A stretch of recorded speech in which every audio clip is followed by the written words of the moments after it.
Roundtable, sponsored by Global X ETFs.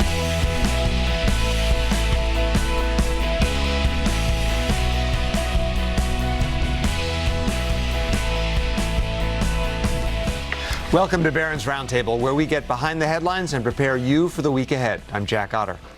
Borrowers are frustrated over persistently high rates, but those same rates are great for investors and savers. We've got income investment ideas yielding as much as 8%. And later, why should sports fans have all the fun? Wall Street is making it easier for speculators to make quick bets on market moves throughout the day. But we begin with our expert panel and three things investors ought to be thinking about right now. On the Barron's Roundtable, my colleagues Ben Levison, Teresa Rivas, and Andrew Barry. So, Ben, the debate on Thursday night certainly changed the dynamic in the presidential race. What kind of reaction did you see in the market? Well, on the top level of the market, there wasn't much of a reaction at all. I mean, the debate didn't do much. Even the PCE, this inflation number that we were watching for Friday morning, that didn't do much. We ended up with a market that was basically flat for the week, with the S&P down 0.1%, the NASDAQ up a little more than that. But I think what the real action was actually what was happening inside tech, where we had the big AI favorites like NVIDIA were off this past week, but software stocks are finally back in style. So you saw things like ServiceNow and Adobe were up more than 4% on the week. And that's a real big shift inside the market. I think that's what people are really needing to pay attention to. All right. Meanwhile, debate results did have a little effect on some sectors. Andrew's going to get under the hood on that in a minute. But in the meantime, so we're halfway through the year. S&P's doing pretty well. It's up about 15%. Do you think that'll continue? Yeah, it's up almost 15%. And usually when the market starts off this well, it continues to do pretty well for the rest of the year. The one time where that was we had an exception was 1987, where blew most of those gains out in this after a big collapse in October. But yeah, I do think that this is going to continue. There doesn't seem to be much in the way of, like, we don't have to really worry about a recession quite yet. The Fed is still leaning towards cutting rates. But the thing to remember is that as good as the S&P 500 is doing, we're seeing other parts of the market that aren't doing much at all. Like small caps are basically flat. And, you know, that's not a great thing. We're going to hear from Richard Bernstein in a minute. He thinks there's opportunity there. But let's talk about what's coming up in the market from an economic standpoint. That PCE report, as you said, not much happened, even though it was good news, right? I mean, inflation coming down, but then we'll have a jobs number. Is there a danger that we could be slowing too much?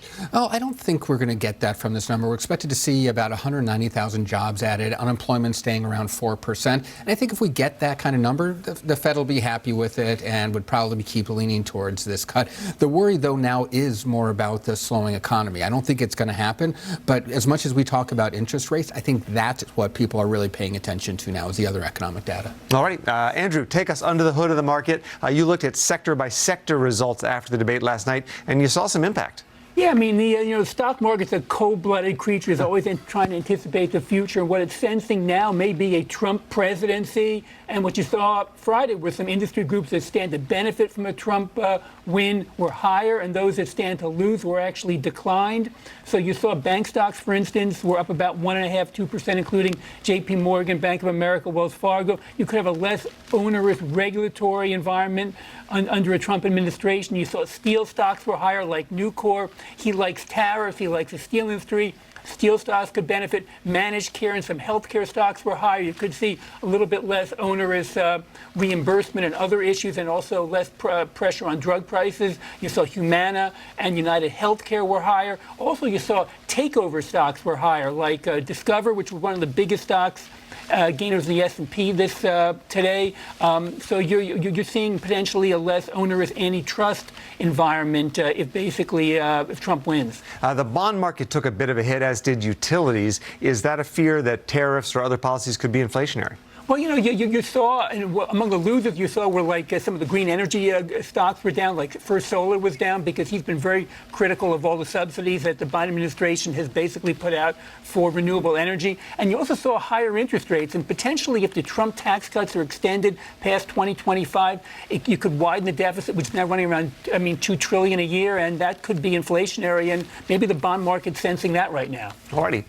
Teresa, different subject here. I'm not the only person who has wondered if America really needs either a Walgreens or a CVS on every single corner. And apparently, we don't actually need that.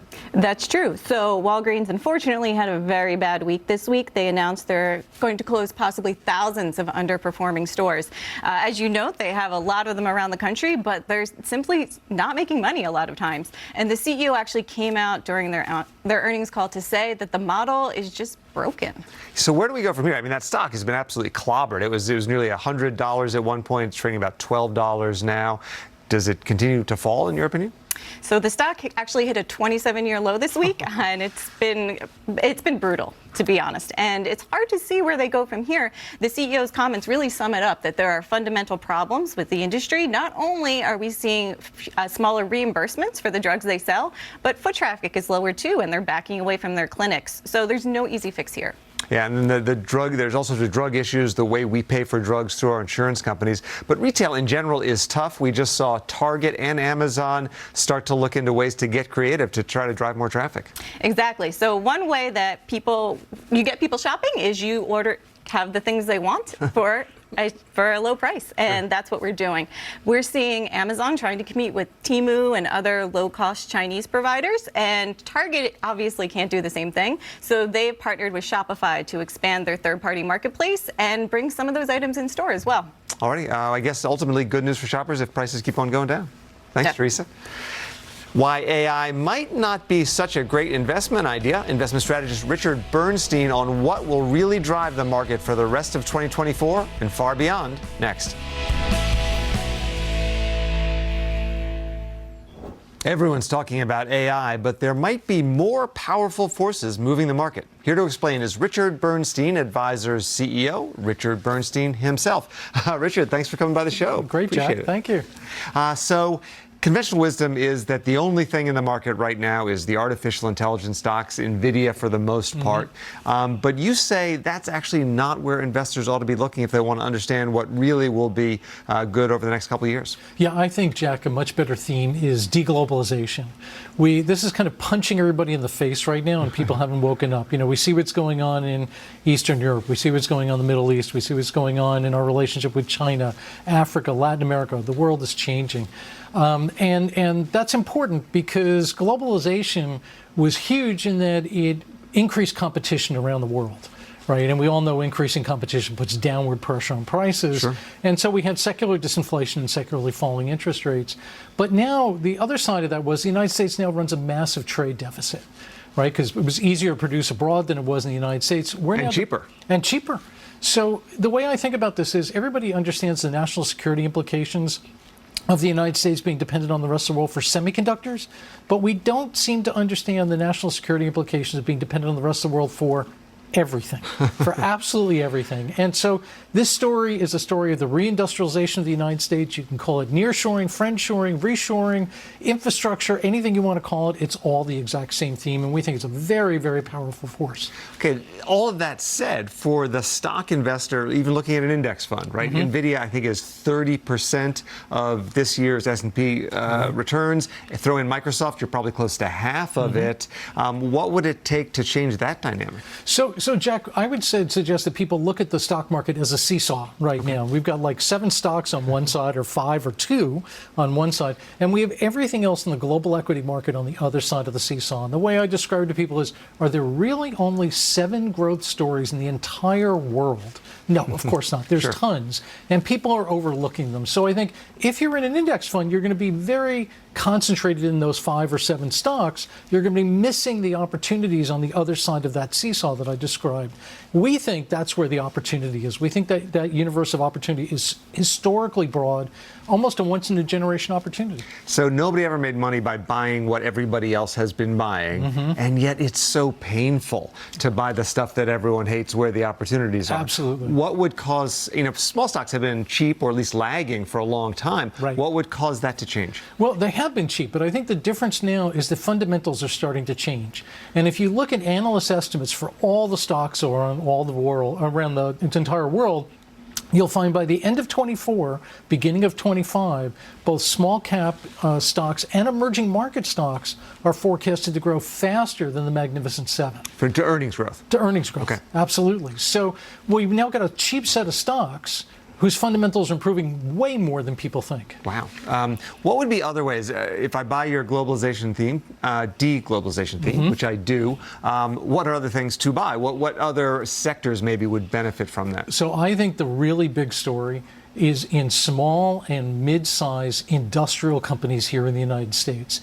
These are companies that have the dominant part of their sales is focused domestically here in the United States. It's not like a big industrial selling to China or India or something like that. These are U.S. companies selling to U.S. Customers.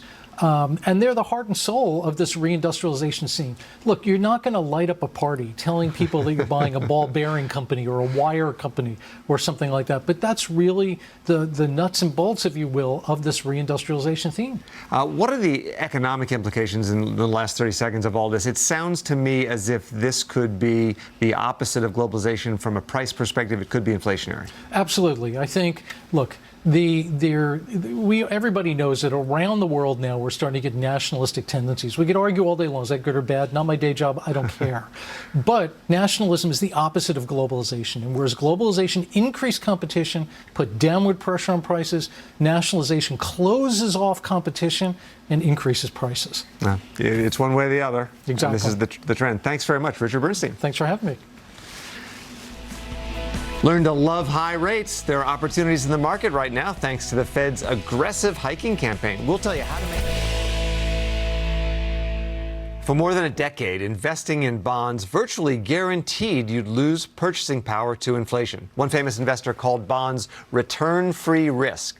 But now there are opportunities for juicy yields in both stocks and bonds. Our own Andrew Barry has just published a story on how to get income. Andrew, let's start with the most liquid market in the entire world, the Treasury market. Should investors lock yields in here around 4.4 in the 10-year? I mean, Treasuries are actually looking pretty good right now. You've got yields ranging from about 4.25% to 4.75. The 10-year Treasury is around 4.40 right now. Inflation's running around 3% and seems to be heading lower. So you're getting inflation-adjusted returns that are positive for the first time in a while. If you want to buy Treasuries, you can buy them directly from the government. Also, ETFs are a good option because you get monthly income, and they're actually very liquid, like the TLT, which is the 30-year Treasury ETF. You know, it's a good point. It's been a long time since you would get 2 percentage points over inflation in the bond market. Explain something for us. There's something called Treasury Inflation Protected Securities TIPS. Are you better off going in that direction or sticking with Treasuries? You know, they're a good alternative because TIPS actually offer you protection if inflation rises, which making them among the only bonds that do so. Right now, you'll do better in TIPS versus regular Treasuries if inflation runs at more than 2%. And that's not a bad bet given the fact that inflation is 3%. You've got big deficits and a lot of government financing ahead for the next decade. So interest rates are high, which is bad news for home buyers, but mortgage-backed securities are one way that investors can benefit. Yeah, I mean, the flip side to, high mortgage rates of around 7% is that the investors in mortgage securities are doing pretty well. You're getting like 5.5%, 6% yields on government-guaranteed mortgage securities right now. And that's historically a pretty good yield and a wide spread versus U.S. Treasuries. Some of the better ways to play mortgage securities are ETFs and mutual funds. You've got ETFs like the iShares one, which is ticker MBB. It's yielding around 4 or 5%. And then Bond King Jeff Gundlach's fund, which is a double-line total return fund, yields around 6%. It's a little bit more aggressive, but he's got a pretty good record in the mortgage area. So, Andrew, enough about bonds. They're kind of boring.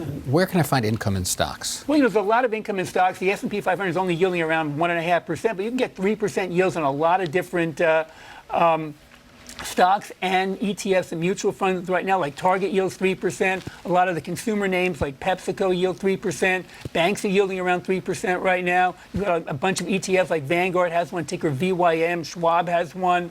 And so there are a lot of ways to get income. And many income-oriented sectors of the market have underperformed the S&P as tech has led the market this year. So if you get a reversal, you could have some of these sectors doing well in the second half. So what about utilities? I mean, they've always been traditionally a dividend kind of play as well as defensive. Do they look good right now? Well, they're actually defensive. There's also like a kicker now from AI or artificial intelligence. There's a build out of data centers to basically fuel the AI boom, and that means more power demand. So that means you can get about 3% dividend yields on utilities, and the growth rate in dividends and earnings for many utilities could be 6 to 7% annually for the next 5 to 10 years. So you could have about 10-ish% total returns. There are a wide variety of utilities. Southern Company, PPL, and NiSource would benefit benefiting from this AI build-out. Plus, you got companies like Duke, and you have the ETF, which is the XLU, the Spider ETF, yielding around 3% right now. And let me bug you about one more. Yeah. Sorry to take up all your time, but I'm wondering about REITs. I know there's a bunch of different kinds of REITs, but are they another traditional dividend? Yeah, I mean, REITs have actually been a laggard this year. They're actually in the red overall. The Vanguard VNQ, which is the big ETF, is down a couple percent.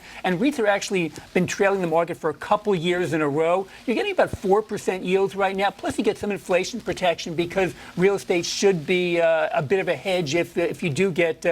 If you do get higher prices, you can look at warehouse REITs like Prologis. You've got some of the tower REITs, the cell phone tower REITs like American Tower, and multifamily REITs which own apartments. You've got companies like Avalon Bay, Equity Residential, and Camden, yielding around 3%, and that's actually a pretty good market right now.